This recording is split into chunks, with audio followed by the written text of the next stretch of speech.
Welcome to Slash Forward. In this episode, we're going to keep Overlord company with a fresh new group of Nazi super soldiers in the 1974 film Shockwaves. Let's get to it.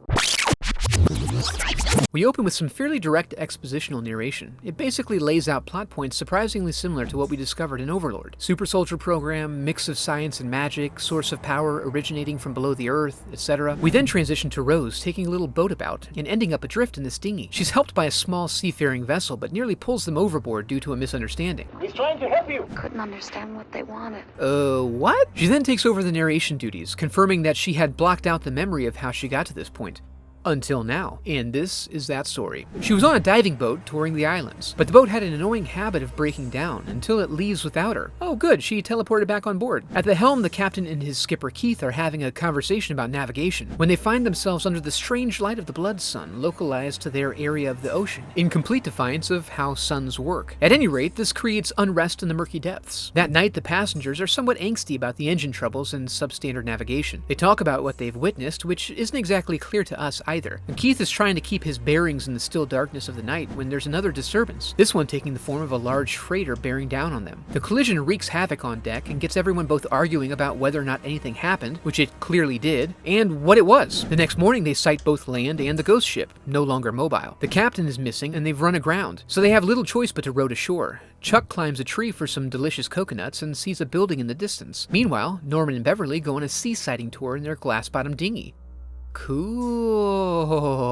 The group treks to the building hoping to find help. They wander among the palm fronds while we get a close-up of another watery disturbance, this one in the form of boots. Oh, and they're attached to a fine Aryan fellow. The group meets the sole inhabitant of the hotel, a solitary eccentric who talks in riddles.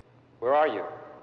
I am near, but also far. Sweet. They feel each other out a bit, and he gets cagey about the talk of a ghost ship and runs off to bear witness himself. That evening, they enjoy an adult slumber party, complete with smoking, drinking, and nothing else. The next morning finds Dobbs dried out and upset that others may have expectations of him. The surly seaman storms off in a huff to gather some supplies. Through the mud bog? Why, exactly? He's surprised by a shadowy figure and gets ambushed by these spiny urchins. Keith demonstrates how badly he needs the structure of a daily schedule as he wanders aimlessly toward no helpful goal. He spies the commander and catches up with him. Tell us how we can get out of here.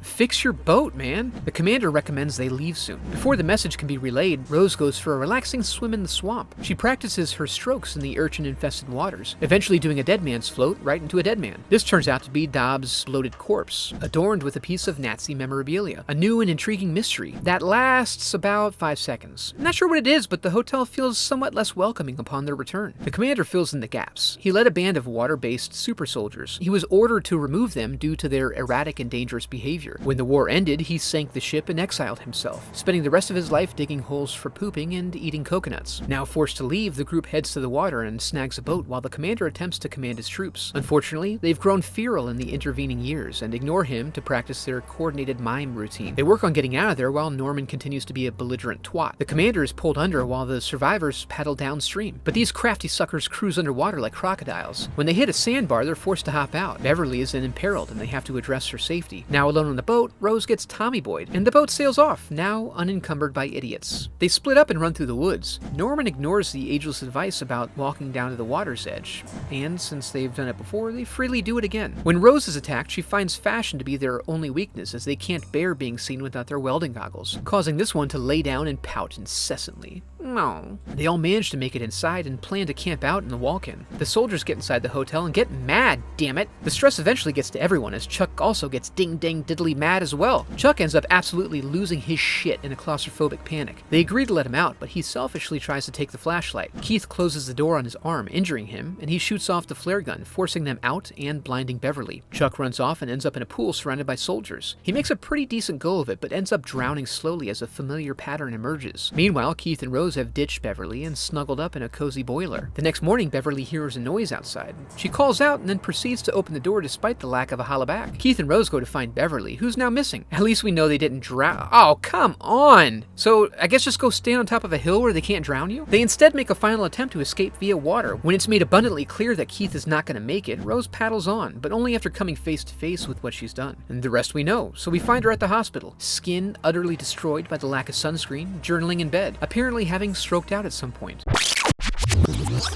And that was Shockwaves, a movie that I realized at the end has a surprising lack of screaming in it, despite the unspeakable Nazi horrors. Anyway, if you aren't subscribed, I'd love for you to be a part of the channel. I hope you enjoyed the video, and thanks for watching.